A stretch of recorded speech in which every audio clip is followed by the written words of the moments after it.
Morning बच्चों, बात कर रहे थे अपन विनिर्माण उद्योग के बारे में। विनिर्माण उद्योग के बारे में अपन ने बात की थी। विनिर्माण उद्योग किसे कहते हैं, तो इसमें अपन ने देखा था कि भाई जो रॉ मटेरियल होता है कच्चा माल, उसको जहाँ पर तैयार माल में या मनुष्य के उपयोग में आने योग्य माल में परिवर्तित किया जाता है, वो सभी इकाइयां विनिर्माण उद्योग के अंतर्गत आती है। अब बात करते हैं भारतीय उद्योगों के बारे में। ये जो भारतीय उद्योग है उनके बारे में अभी बात करेंगे। तो देखिए, सबसे पहले भारत में जो उद्योगों की शुरुआत हुई, तो भारत में आधुनिक उद्योगों का प्रारंभ सन 1845 में मुंबई में सूती वस्त्र। सबसे पहले जो आधुनिक उद्योगों की भारत में स्थापना हुई वो हुई 1845 ईस्वी में मुंबई में, जहाँ पर एक सूती वस्त्र मिल खोली गई। और जूट उद्योग की अपन बात करें तो सन 1855 में एक मिल खोली गई। इसके साथ में भारत में आधुनिक उद्योगों की स्थापना हुई। भारत में उद्योगों के विकास हेतु पंचवर्षीय योजनाएं निर्मित की गई। भारत स्वतंत्रता प्राप्त के बाद में 1947 में, उसके बाद में बहुत सारी पंचवर्षीय योजनाएं बनाई गई, जिनमें इन उद्योगों को प्रोत्साहन दिया गया। योजनाएं निर्मित की गई जिनके माध्यम से लोहा इस्पात, देखिए भारत में प्रमुख उद्योग है उनमें लोहा इस्पात, सूती वस्त्र, सीमेंट, कागज और चीनी उद्योगों का मुख्य रूप से विकास किया गया। आजादी के बाद भारत में दूसरी पंचवर्षीय योजनाएं बनाई गई।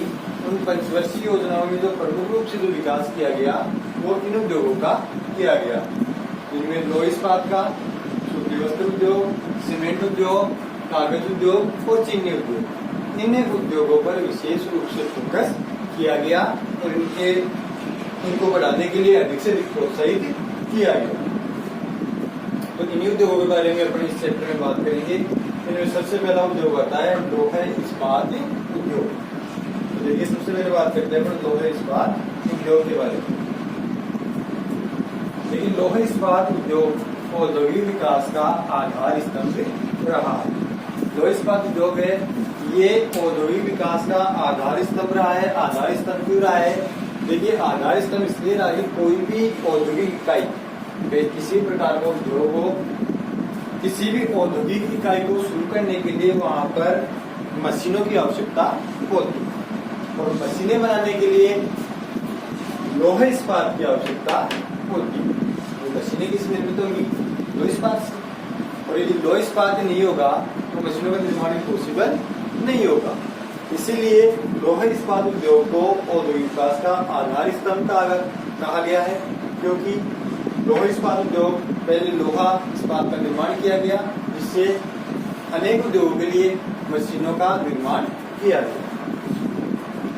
भारत में बात करें तो देखिए, लोहा इस्पात उद्योग की शुरुआत कहाँ से हुई?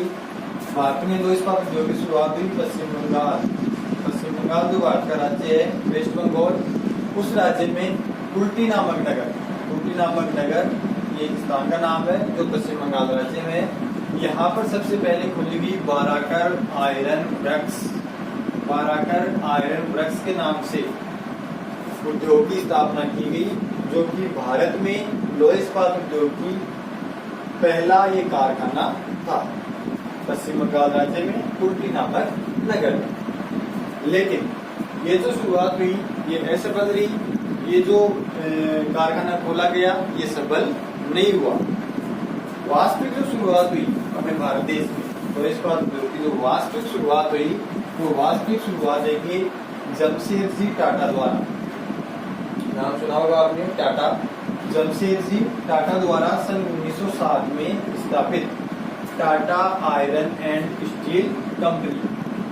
देखिए, 1907 में जमशेदजी टाटा द्वारा इस कारखाने की स्थापना की गई, Tata iron and steel company.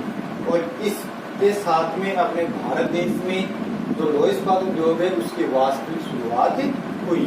ये कहाँ पर खोला गया? ये खोला गया था जमशेदपुर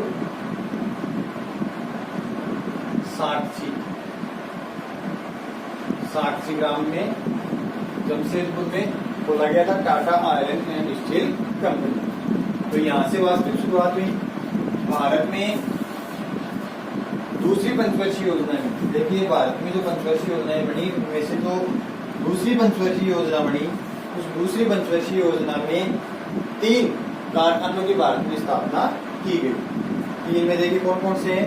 पहला जो कारखाना खोला गया वो ब्रिटेन के सहयोग से दुर्गापुर में खोला गया।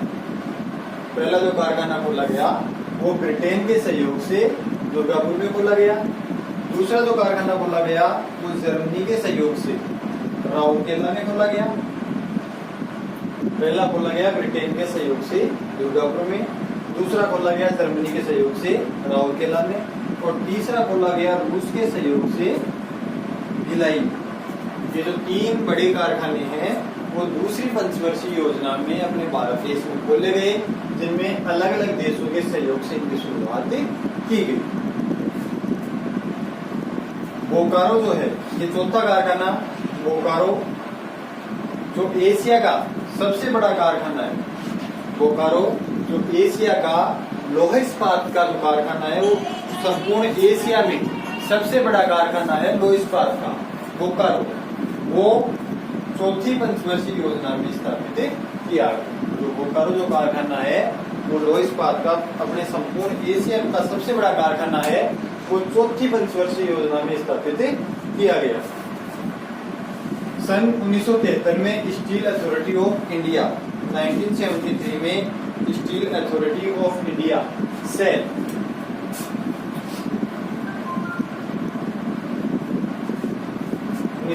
में Steel Authority of India SAIA Steel Authority of India Limited की स्थापना की गई। कब की गई? 1973 में। अभी स्थापना क्यों की गई कि भाई इसके प्रशासनिक नियंत्रण में, सेल की जो स्थापना की गई इसके प्रशासनिक नियंत्रण में और अन्य कारखानों की स्थापना की गई। तो सेल की स्थापना की गई जिसके प्रशासनिक नियंत्रण में विशाखापट्टनम, सेलम और विजयनगर ये 3 इस्पात के कारखाने और खोले गए। 1973 में सेल की स्थापना की गई और सेल की स्थापना के प्रशासनिक नियंत्रण में ही विशाखापट्टनम, सेलम और विजयनगर इन 3 इस्पात कारखानों की स्थापना की गई। अब बात करें अपनी प्रोडक्शन की। भारत देश में जो लोहा इस्पात का प्रोडक्शन हुआ उस प्रोडक्शन की भी अपन बात करें तो देखिए वर्ष 2015 में भारत विश्व भर में कच्चे इस्पात का तीसरा सबसे अधिक उत्पादक देश बन गया। 2015 की स्थिति की अपन बात कर रहे हैं। 2015 के जो डाटा हैं उनके अनुसार भारत जो है संपूर्ण विश्व में तीसरे स्थान पर है कच्चे इस्पात के उत्पादन में, यानी कच्चा इस्पात का जो उत्पादन किया जाता है पूरे विश्व में, उनमें तीसरा देश कौन सा है? भारत। पहले स्थान पर चीन है, दूसरे स्थान पर यूएसए है और तीसरे स्थान पर अपना भारत देश है। और साथ में भारत जो है कच्चे इस्पात के उत्पादन में तीसरे स्थान पर है और भारत जो है विश्व भर में तैयार इस्पात, जो इस्पात तैयार किया जाता है, तैयार इस्पात का तीसरा सबसे बड़ा उपभोक्ता भी है।